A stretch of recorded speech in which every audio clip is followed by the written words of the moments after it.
I'm really excited to get to interview this guy. Phenomenal industrial broker here in Dallas-Fort Worth market. Been doing it for 20 years. Also been one of my best friends for over 20 years, and had the opportunity to work with him on a lot of different things. And it's Mr. Todd Hubbard from NAI Robert Lynn. So, Todd, thanks for being here with us today. No, man. I'm excited to be here. I'm glad you're doing this. Yeah, no, it's fun. We just got moved into this office and got this studio set up. So you're the first one on for this, and great person to start with. Long tenured DFW, 20 tours of duty on the industrial streets, and so Todd is the managing principal and the Fort Worth president for NAI Robert Lynn. He started back in 2003, right? Yeah. Yep. So. Todd, why don't you just kind of give us your background? Tell us where you grew up. You know, we can kind of get into our lives at certain points and just kind of start from there. Yeah. So I grew up in the small town of Early, Texas, which is a suburb of Brownwood. So great place to grow up, but one thing about growing up there, there was not much in the way of like business training or talking about goals or anything like that. It was just a good salt of the earth kind of place to grow up. My family, my mom worked as a secretary at the school. My stepdad was a DPS, communications officer. So it's kind of a fancy way of saying he was a dispatcher. So, but it was great. He makes incredible hot sauce, though. Oh, yeah, he does. But I grew up there. It was a bubble life for sure. I didn't really think about what was outside of that. Such a small kind of town mindset, but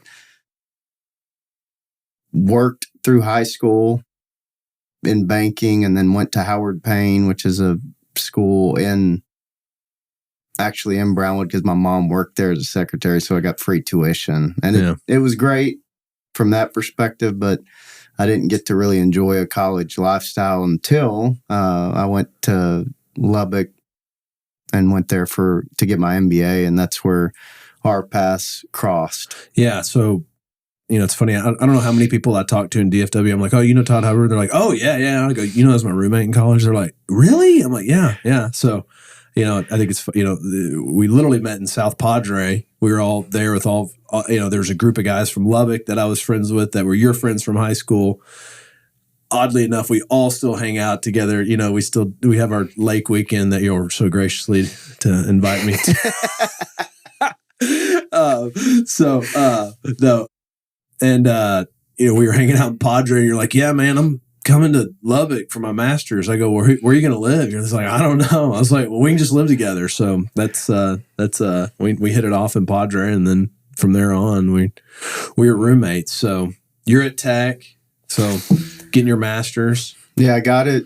I took out a student loan both for living and for tuition. So I got my MBA in a year, which was not advised, but I grinded and got that. And then their big push at Tech was for their MBA program was Career Day.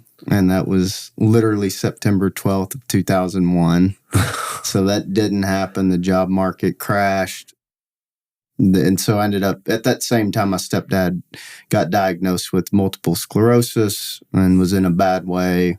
And I moved back home to help out with the family, and then I took some odd jobs, just construction, did some things, and then I finally got on as an accountant at a fiber optic firm there in town. And I knew very quickly that as much as I love that town, it is not a place for an ambitious single young man. Yeah. And so I was literally about to take a job for Rubbermaid, and you called me and I said, I'm going to do this. And I remember you said, if you think Brownwood's bad, El Paso's going to suck. And you said, why don't you reach out to my brother? And Jeff at that time was an executive vice president at Robert Lynn. And I didn't know what commercial real estate was. But I went and met with them. I remember I took a little puddle jumper plane because I was afraid to drive, and oh my God, it was a terrible flight. And I went in, but I did go, and I just knew they were smart, kind of intelligent guys that could lead me in a path of success. And that's kind of where I got started. Well, it worked. In my wildest dreams, man, I would never have imagined, what would take off from there. I mean, it really was a blessing for sure. So, that's something that, I was having a discussion with Summit Hogue about this, and it was like, I grew up in Irving, you grew up in Brownwood. We didn't grow up in a commercial real estate world. It's pretty unbelievable how much money you can make in this industry if you just work your ass off. And that's really all it is, right? It's not, at the end of the day, brokerage is just who are you going to outwork? I kind of feel like it's, and so, talking about that, it's going to get very interesting with the brokerage market right now, right? Like a lot of kids I call them kids because we're old now, but they've never seen it bad. Yeah. And they're not going to do a lot of production next year. Yeah. Especially a lot of guys started chasing these investment sales, got real hot over the past couple of years, and they didn't build a tenant rep base, they didn't build that. But I think the interesting thing about what I want to look for in this podcast is you're an extremely successful broker. You're number 4 or 5 in NAI globally, which is how many guys are in NAI? A bazillion. A lot. So, I mean, that's impressive. You went over to Fort Worth when NAI didn't even have a presence. Now you have 17, 20 people in that office over there that you run. Yep. So, what was Todd Hubbard doing? What did Monday through Sunday look like for Todd Hubbard when he's living in an apartment in Irving and driving? When are you in the office? When are you leaving the office? This is when you're starting your career. What does that look like? What did you do? Yeah.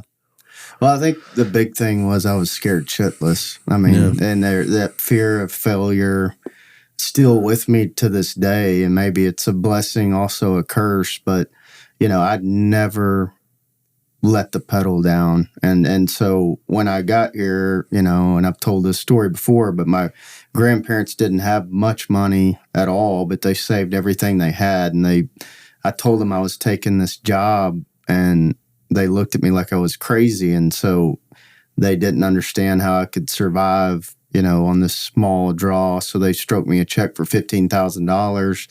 And that was my driving force every day, was I'm going to pay that back. Everything to me is about motivation, what gets you up in the morning. And that was it for me. I'm going to pay that check back. That was every day for me. So it was, get up early and work all day and come back and work until it's time to go to bed. And I did without on the weekends. I did not socialize much, maybe here and there, but I was hyper focused on being successful. Yeah. And so with that it's the grind. Yeah. And it means, you're doing things when everybody else is off playing. And that was, I didn't even think about it. I wasn't in this mindset of, I wish I was out partying and having fun or anything like that. Trust me, you and I had plenty of fun in Lubbock. Absolutely. It's not like I'm not having fun in life, but I was so focused on not failing. And I remember I was on a cold call, and I went in, and like we all do, you walk in and they can sense your fear. Yeah. And I walked in kind of stepping back, and I walk into this door, and it was in Haltom City, and basically open the door, and there's 12 dudes in there at break. And they're all like, oh, yeah, here we go. And so I walk in, and I'm young, and they could tell it was like blood in the water. And I said, kind of panicked. I'm like, what do you guys do? And they're like, we make dildos, God. And I knew. And I'm like, so literally after that, and they were messing with me, and I knew it. But I went to a parking lot on Downing in North Fort Worth, and I just parked my car, and I thought, what the hell am I doing? What am I doing? And I'd been calling every day and all this. And at that moment, I literally made the decision that I am not going back to Brownwood with my tail between my legs. I'm not going to do it. So I just said, I'm in it. Let's go. And from that point, that was my turning point. And it really was, it's funny that was what they said they did. It wasn't that. It was just more like, this is the grind. When you're calling, you're going to get beat up. You're going to get rejected. You're going to get made fun of. But it's amazing what confidence can do. Because once you get confident, you don't get kicked out anymore. Right. You don't walking backwards. People sense that. Once you get rid of that, it's a whole new ball game. It's you and I have knocked so many doors. I'll tell you a story about a deal I made one time, and it was, you just kind of get, probably in fairness to the gatekeepers, they get so many people coming in. They don't, they get they view you as the same as the guy selling the copier machine, but you're literally there to talk about the largest asset that the owner of that company probably really owns. It's probably worth more than his actual company's worth. Yep. And so, there's actually some valuable information behind us, even though sometimes a lot of people don't treat us that way, when you're brokering. But the persistence of it, there was a guy I called on in Brook Hollow for 4 years straight. I went in there every month, would never see me. I got him on the phone one time. He laughed at me and hung up. And then one day he calls me and goes, I need to buy a 50,000 foot building right now. They're kicking me out of my building. And I sold him a building. I don't think I've talked to him since. He won't talk to me again. But when the time came, the persistence of, just showing up, and that's kind of what I was saying earlier in brokerage. It's just being consistent, man. Yeah. And that's I think that's the challenge with, raising younger brokers is like getting them to understand and to buy into that. Like, look, man, you did 2/3 of the work this week, like you got to do all of it, and so I think that's something that anybody working under you can see that there's been years of that done. So it's if you're fortunate enough to work at NAI Robert Lynn, there's some really great brokers over there. Probably one of our top service providers over here at Matador for acquisitions, and but the grind of it all is. It's a real grind. Well, no, that's true. I read something one time and it resonated with me. And it's basically like most salespeople call on someone 3 times and they don't ever call on them again. Right. And so there is this kind of method to the madness of you've got to build a brand. And a lot of times building that is just like what you just said. They don't want to talk to you, but when they want to talk to you and need to talk to you, they remember who is that guy that's been consistently coming by. And I can't tell you how many times, like what your story was, is so true. You call on someone 25 times and then all of a sudden your phone rings and you see that name. Yeah. And it's like, see, there it goes. I mean, it's being pleasant and persistent and having good information. And even if you miss them, leaving something valuable that they're going to remember you by. Yeah. That's all it is. Well, so that kind of leads me to something that you and I both actually did. And we read a book called The Greatest Salesman in the World.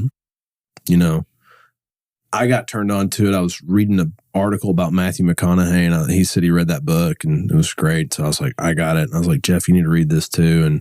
And I think Jeff gave it to everybody at Robert Lynn, but not everybody did it. A lot of people say, oh, I read that book. Well, no, that book takes 10 months to read.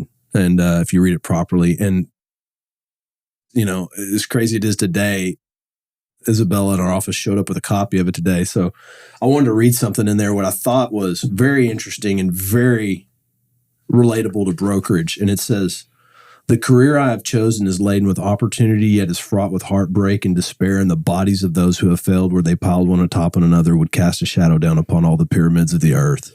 That's one of my favorite quotes from that book. That just gave me the chills. I mean, I've still got that in my office, and it is worn out. It's shredded. I saw it the other day. It's worn out because I continued. And they actually came out with The Greatest Salesman in the World 2. Yeah. Which is kind of great for once you've been in and been somewhat successful. It's a reminder of kind of what got you there.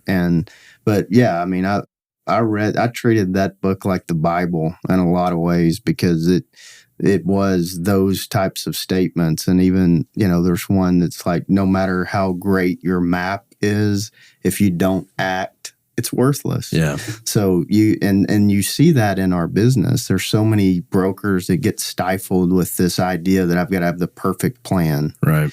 But no plan's good if you're not acting on it. Right. So for me, when I'm training agents, I'd rather them just go out and do something than sit around and try to perfect a plan that they're not going to act on.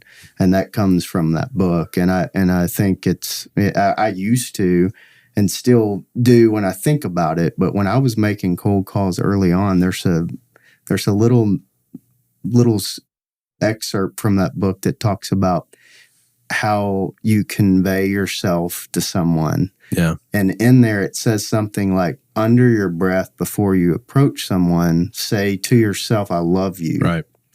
And I would do it on every call. And I would say to myself, not obviously to them, I love you, to that person. And it just like almost melted away that anxiety. It's disarming. It's so disarming. Yeah. And it works. And the book is all about mindset. And for what we do, it's such a grind. It's such a up and down every day.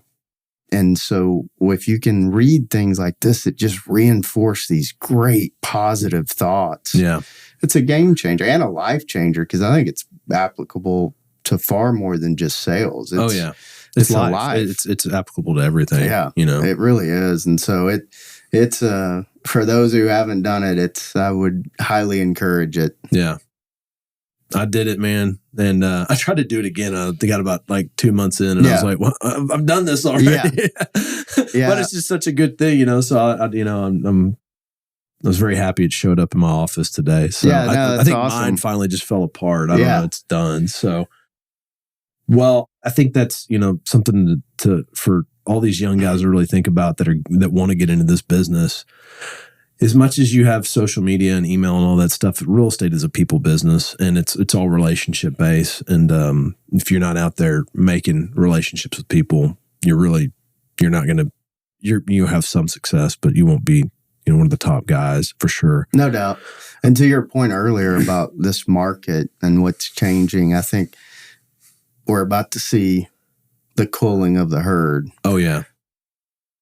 To your point about these brokers that have been in the business maybe less than 5 years, they have not seen what they're about to see and maybe what we're already seeing. I mean, so it has been such a fortunate market here, not only Dallas, Fort Worth, but for those doing industrial, really all product types have flourished, believe it or not, in DFW. And so now here it comes for the first time in a long time. This thing has been running.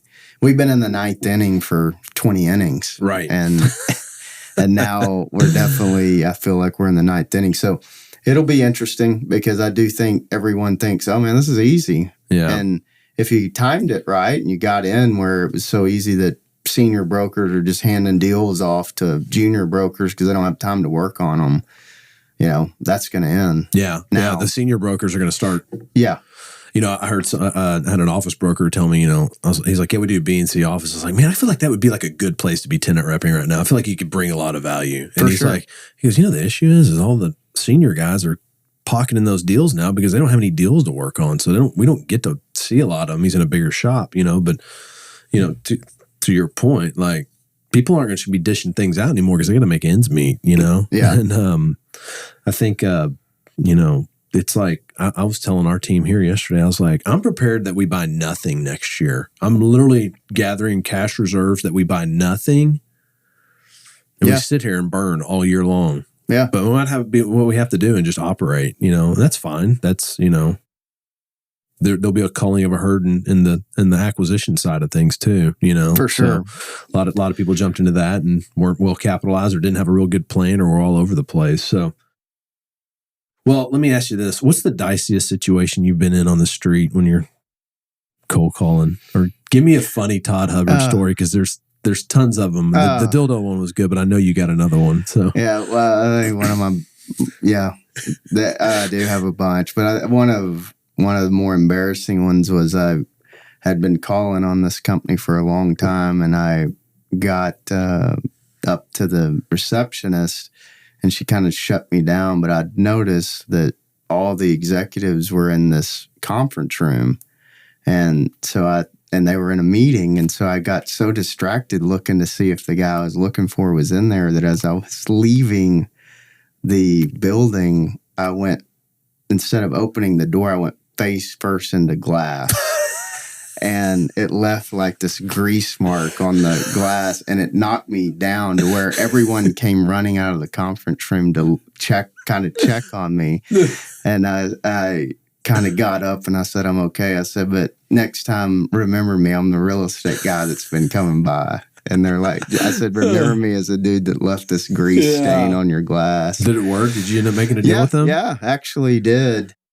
So I use that one every time I talk to them, and they all still remember it. That's one that sticks out. There's been a bunch, but that was a good one. The next building down, I had to hurry up and shut this gate, and I ran to jump in my car, and it was raining, pouring rain.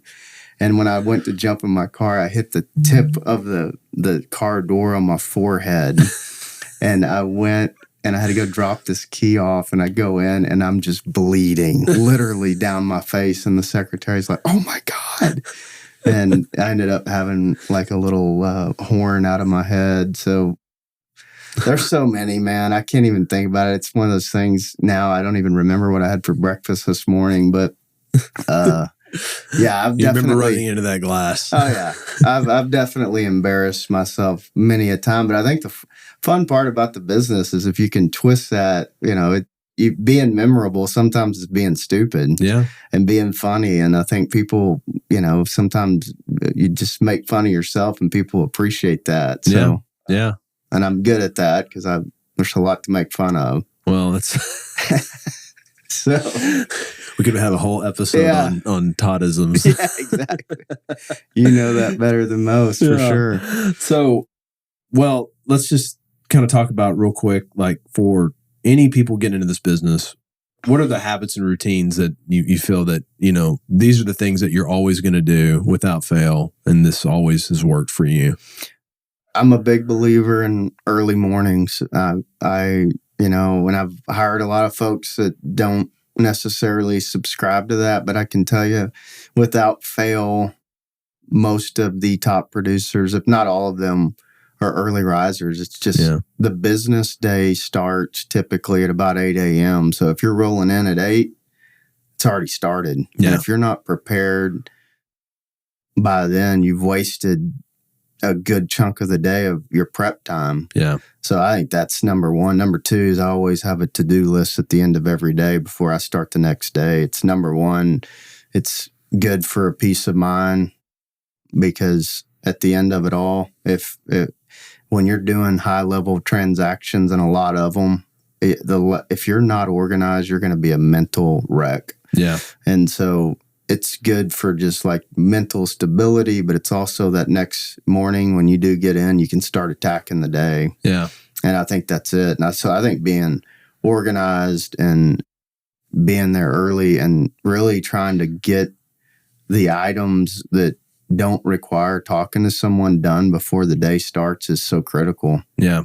And it's funny though, because I work every weekend. I have for 20 years, and I do it while my kids and wife are still asleep, but I get my week organized every week. I've done it every weekend because number one, again, it goes back to me feeling like I can actually relax and have a good weekend. Right. If I don't do that, I'll be thinking about what I need to do. And so I think so much of what we do is just being on top of everything. And so that's it. I think those are the big ones. I think also just having a system to keep yourself out of the email craziness. Yeah. So I got on the Sane email program, which is just, it takes all your junk mail and puts it into one file and you can look at it at the end of the day. But I keep folders for every deal and I try to keep my inbox down to a minimum because otherwise I get lost in it. So what was that? You said the Sane email program? Is it like an app or something that you attach to your email? Yeah. It basically takes all your emails and puts them into folders of like, this is something you can look at later. This is probably news that you don't need. So really my inbox stays focused to just the deal stuff. Yeah. A couple of the young guys in our office introduced me to it, and it's a game changer. So that kind of leads into my next question. Like, what are any other softwares or any other kind of tools you use other than the obvious ones like CoStar? And I know you guys use Act still, I think, is your database, but like any other softwares or anything like that you use that you really like? And yeah, I mean, we don't use Act because we want to. It's just such a big thing to try to swap databases. We've looked at it and tried, but we are constantly trying to find new stuff. And so we do it every week. We're looking and implementing new tools. I think it's so important to do, but we've got one now where we're trying to do and have done a good amount of institutional leasing. And we've basically done this development pipeline map, which shows all the developments, what's leased, what hasn't leased. And it's a lot of work to get going and also to maintain, but we keep that updated constantly. We are using a couple of new programs. I'm not sure yet how they're going to work out. I'll tell you more about those once we get them implemented. But I think it's like, being old school is good in a lot of ways, like the fundamentals of cold calling and relationship, handling all that the right way. But if you're not always trying to sharpen your saw and get better with all the technology that's out there, then you're missing the boat. Yeah. And so we're way behind, like on the AI front, and we're trying to get that front and center now. And I think it does things like abstracting a lease. I mean, we've done it here. It's pretty awesome. Yeah. I mean, why waste time on stuff? I mean, now you can do things in 20 seconds when it take you 30 minutes. Well, we found it really helpful too for like just easy legal language that doesn't have, it's not a 150,000 foot lease we're doing with a corporate tenant. It's just like, we got to add this little section to the special provisions and give us something for that. And it gives it good enough, right? Yeah. Like not worth calling an attorney to write that language and go do that. So that we've capitalized on that too. So. Yeah. And there's a lot of company like Fort Capital where they've got their own internal AI system now, and it's going to be a game changer for those that are ahead of the game. So, that's something we're trying to be more on top of. But yeah, I mean, because to me, all of these things matter to a point. It still comes down to relationship at the end of the day. It's real. It's is. Real estate. It's real. It is. You have to go touch it. Yeah, absolutely. And the one thing, and I did a training last year for NAI, came out of retirement to do that. And the one thing that just boggles my mind the most about our business is how poor customer service is in our industry. Yeah. And I think a lot of that comes down to entitlement. Some of the brokers think, I don't know, for whatever reason, there's just this level of entitlement. And the reality of it is that we are there to service a client. Yeah. And get paid very well to do so. Yeah. And I just always say, put yourself in the shoes of someone that, let's say you're trying to buy a house and you put your offer in and it's competitive and you don't hear from your real estate agent. Yeah. When your client doesn't hear from you, it's the same feeling. It's like, what are they doing? Yeah. You don't ever want your client looking for you or wanting an update. It's always flooding them with information to the point where they know you're on top of their game, which their game's a big game to them. So there's nothing worse than having a listing and your owner's calling you for the update. Yeah. You see that phone call, you're like, oh my gosh, I have not updated this guy. Terrible. I'm guilty of it. I've done it before. It's funny now that I have leasing agents leasing stuff for me. It's like I call them. I'm like, hey. It's like, hey. I'm like, yeah. I'm on the other side of the phone call now. I'm like, I haven't heard from you.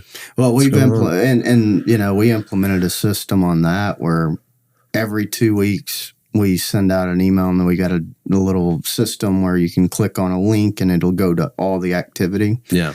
And it's just systematic. That way they're getting an update. Now you're hopefully still talking to them, but every 2 weeks at a minimum, you can see something. That they can see it. Yeah. And so I think just that level of communication so paramount to the business. But I made a comparison. It's like you go out to the best steakhouse in town and they make you the best steak you've ever had, but your service sucks.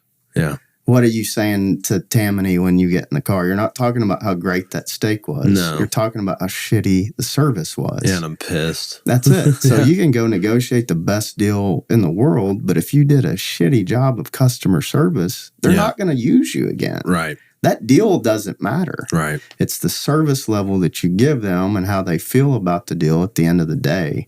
And so, but people get lost on that. Brokers get lost on that. Sometimes they try to over-broker, over-negotiate, but they're not taking care of their client. And it's crazy to me. Reporting is kind of frustrating in a way, but it's also accountability for yourself. Yeah. And, I feel like I see now, like at Mercer Company, they've got a good centralized system for reporting. But back in the day, there was only like 4 or 5 of us there. So it was kind of like you're kind of on your own to do your own owner reporting. You can manage it through ACT, it was all in there. Getting guys to actually manage it through ACT was, pulling teeth sometimes. But like I would tell owners and pitches, I was like, here's how I'm going to report to you. And I created my own template. And I was like, this isn't for you, it's for me. Yeah. This is for, you're going to get information out of it. This is for me to see how my performance is, because if I'm not having so many showings, if I'm not having so many, having so many inquiries, so many showings, inquiries leads to showings, showings lead to proposals, and so like if I'm not getting, 20 showings and working 2 to 3 deals in 6 months, then something's wrong, Exactly. And it's almost like if you're not going to not only report, but get back to the brokers inquiring on your property. Yeah. Quick. We do it in 30 minutes. I mean, anybody, if you ask around, if they inquire on a property, somebody's getting back to them within 30 minutes. Yeah. And that's just something I've implemented because we want to be the most responsive. But if you can't do that, then don't take the listing. Right. It's a disservice to yourself and to that owner if you can't get back in a quick time. And if you can't report, then don't take it. Do something else. Your time, obviously, either you're not good at your job or you don't have time to do it. I think a lot of brokers have a hard time really realizing they are what they are. Yeah. And not, I think it's funny sometimes, I love to ask Jeff Jackson stuff. He'll bring me something and it's like a small bay project. And I'm like, Jeff, you want to lease this, don't you? He's like, no. I'm like, I know you don't. You know what I mean? But at least he's like, but younger brokers be like, oh yeah, I'm all over that. It's like, do you really want to do this? Like, I mean, if you want this, you can have it. Chase Miller sold me a building the other day and he's like, I go, you ain't going to lease this, are you? He goes, no. So we went and hired somebody else, you know? He didn't care, but at least he knew what he was. That's it. That's the thing. And he knew the time. He's like, I can go sell another building and make way more than I ever make on leasing on this thing. So that's right. I think brokers sometimes covet a lot of things that they probably shouldn't. And so I think that's hard for them to like not take every listing or say no to something. I think saying no to things is a lot more powerful than saying yes sometimes. Absolutely. And I think sometimes it's just people get overly competitive or they, like you say, they act like they're going to do it. But, it's just like the one thing too, I tell brokers, is similar to that is there's an event in our business all the time. Like you could go to a happy hour here or do this or do that. I learned early on, say no. Yeah. Say no. Because, man, you got to have time. My family time is way more important, number one, and that's the big thing. But number two, only use the things that are going to be valuable to you. Yeah. And it's the same thing. Take a listing that you're going to be excited to work on. Right. Or if you're going to go, there are events that are super valuable. Go to those. Don't just go to something just because you can go hang out and have a couple of cocktails. It's a waste of time. I went to the BizNow Industrial Summit and I watched the first panel, and nobody acted like the world was kind of falling. I'm kind of like, there's some bad shit out there, but everybody, patient capital, core infill, blah, blah, blah, blah, blah. I was like, after the first panel, I was like, I'm out of here. Yeah. This is a waste of my time. Well, I think a lot of people are trying to convince themselves that everything's going to be fine. And I do think we're insulated in Dallas-Fort Worth for sure. But we are, but I think rental rates are going to come down. I feel that. It'll be interesting. I think it's submarket by submarket, though, because I think if you look at certain submarkets, there is, like North Fort Worth's a great example, where what's on the ground today is going to be built, but after that, there is no land left. And so then you get into this, and no one's developing now. So you're going to have, assuming leasing velocity stays kind of on the pace that it is today, there's going to be a supply gap in certain markets. Now, South Dallas is going to get crushed. Yeah. And because there's just not enough velocity there to keep up with the supply that's already on the ground. And I've read something the other day, it could take 4 to 5 years to absorb it at today's leasing velocity. If leasing velocity slows down, it could be even longer. And then there's certain other submarkets where vacancy rates, like the Forney submarket, I read something where it was going to be 50% vacancy rate just because there was such a flocking to that because there is available land. It makes sense on a map that all these developers. But it's Forney. Yeah, I know. and so, and maybe but there's not much there. So 50% is a little skewed because one deal could change that. Right. So, but I do think it'll be interesting. I've always said the tipping point, especially on the shallow bay stuff, because everyone's always said, well, you can't replace it. You can't build it. There's no land left. No one's building it. You can keep pushing these rates. The tipping point is when you charge so much for rent that these guys can't stay in business. So that's something I've kind of seen a lot of. We buy a lot of these small bay deals with this mark-to-market opportunity on it. I saw a deal that Fortin, I think I was listening to Chris Powers and Susan Gruppy talking about, we're going to get $20 net rents on these small bay things. I'm like, I hope you do, because I will benefit from that. Yeah. But at some point, I still work my renewals for my clients and stuff like that. And I watched a renewal the other day go from $525 coming off a 5-year renewal to $1050 net. Yeah. You literally just waxed the small business owner's salary. Yeah. So now he's just working to pay you, landlord. Yeah. You know what I mean? And the problem is the demand has been there for the landlord to be like, if you don't like it, you can leave. Yeah. You know what I mean? And but I do think at some point, and I've done it a couple different ways. I've gone into business parks that we've bought and I snapped necks immediately, raised rents, got away with it. I've taken the approach on a couple new ones where it's like, hey, we're gonna try to ease y'all into this. You know. Yep. It doesn't matter what you do. No one's happy at you for it. I always take the approach that, we got to sell our things for market, so does that business. But to your point, at some point people are going to be like, I'll just go work somewhere. Yeah. This is not sustainable, There's only so many credit tenants in that size range. So then you've got your plumbers and your electricians. And to your point, if you're a plumber and you're working your ass off and having to go unclog toilets and you're making no money because your rent's so high. Yeah. Where's your choice there? Yeah. Maybe that's all you can do. I don't know. But I do think it's now the good news is the market's continuing to grow and there's a lot of opportunity and there's a lot of new homes, new residents. And so innately things will probably work themselves out, but I do think that there's a fundamental flaw in the thought that you can keep pushing rents forever. I just don't see it. And even for the corporations, the big box stuff, I mean, at some point, now, if you listen to Dalphin and Sean Dalphin on Fort Podcast, same thing. I mean, he had these incredible statistics about how transportation is such a bigger part than your rent. And I truly believe that. And that probably is what pushes those and continues. But then competition comes in. So now it's supply and demand. Yeah. So does it make sense for someone that's paying, $8.50 a foot in a different submarket to go down to South Dallas and get $4 a foot? Yeah.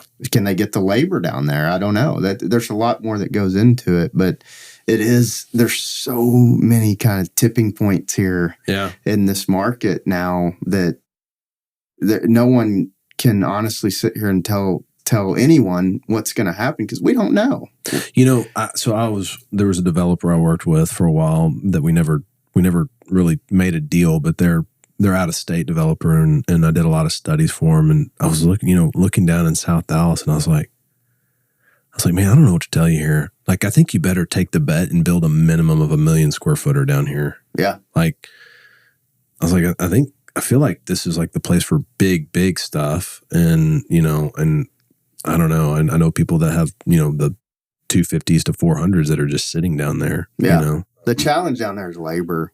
Yeah. There's no houses. And so now you're trying to get these people to commute and you're trying to pay them the same wage range. Right. And they're having to travel an additional 20, miles a day. And then you do the math on that just on gas cost. And it's still such a competitive labor market. And that's what's still so astounding to me is that the government's trying to manipulate everything, but the labor numbers have been resilient, crazy resilient. Yeah. And so that may be our bet, and where we come out of this thing more quickly than anyone anticipates, just because there's still a lot of jobs. But I will say, I've noticed, and you can look, there have been more subleases hit the market in the last, call it, 2 months than I've seen in the last 5 years. That's the start. It really is. Yeah. And what's crazy, like if you look just like North Fort Worth, which is a pocket I'm super familiar with, there's been like 3 deals, sizable, big deals where the tenants never moved in. 10-year leases, massive tenant improvement deals, air-conditioned warehouses, heavy foundations, never moved in. And so I don't know if that a coincidence? Who knows? But it feels like corporate America is nervous. Probably are. And they should be. So I think users will have the opportunities to buy some of these developed buildings. They have, and they will, and they are. Yeah. And I think you're going to see for sure the developers are, because, I mean, honestly, the comps on those, there's been a couple sold here in the last 90 days. There's like 3 comps that are astounding. And so the developers, I mean, man, talk about getting out of jail free. Yeah.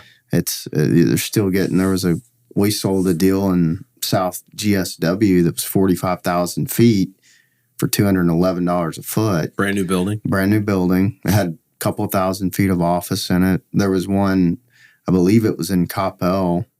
It was 150,000 feet. These are all ballparks. I don't remember the exact square footage, but it sold for $220 a foot. So, I mean, from a developer standpoint, that math still works very nicely. Yeah.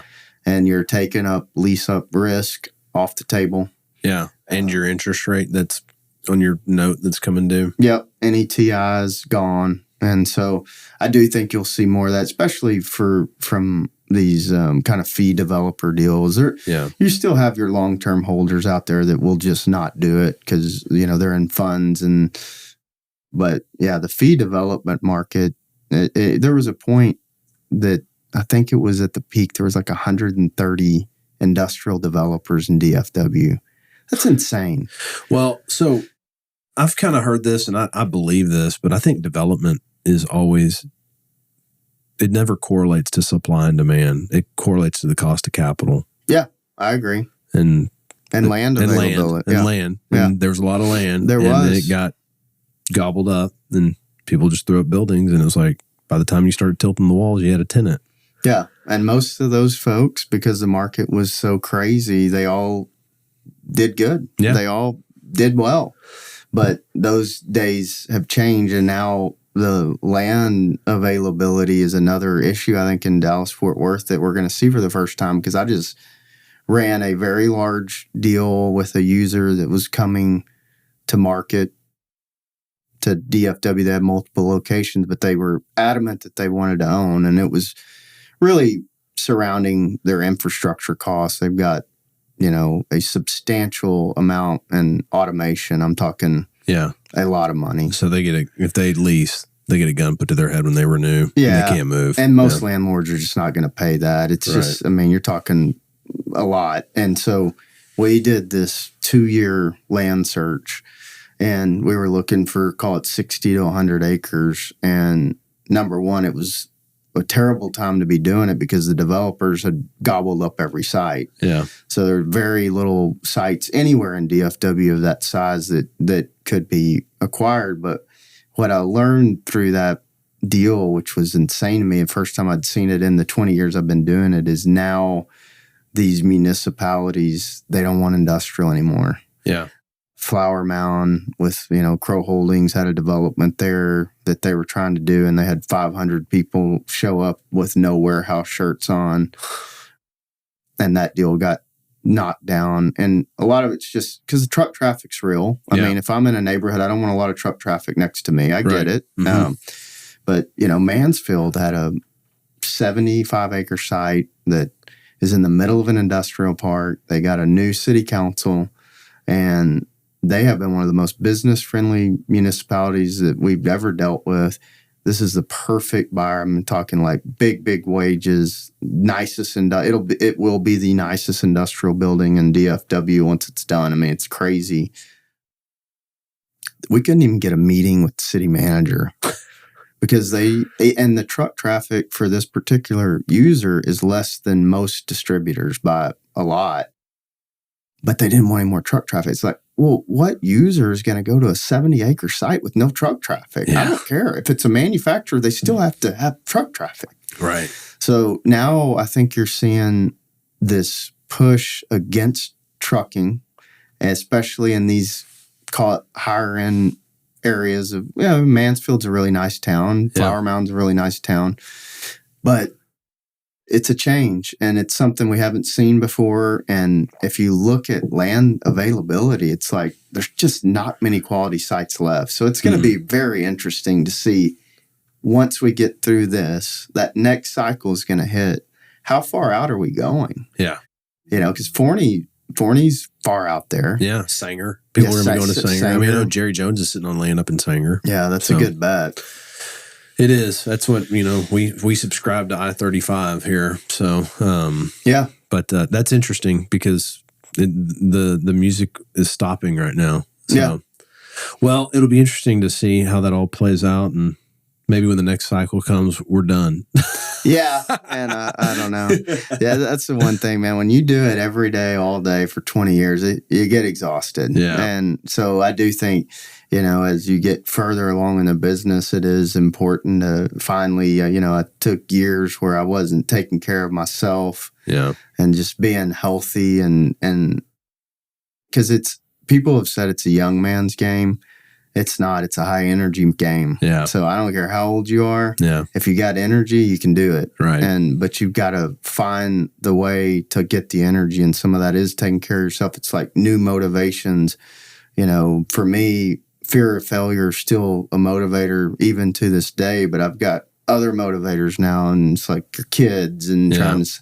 So you've got to keep trying to dig as you evolve in the business to find new ways to get yourself that energy. Because without it, I mean, it's very, very difficult, because it's a grind. I talked to someone the other day, and it's like, yeah, I've taken vacations but I have not unplugged in 20 years.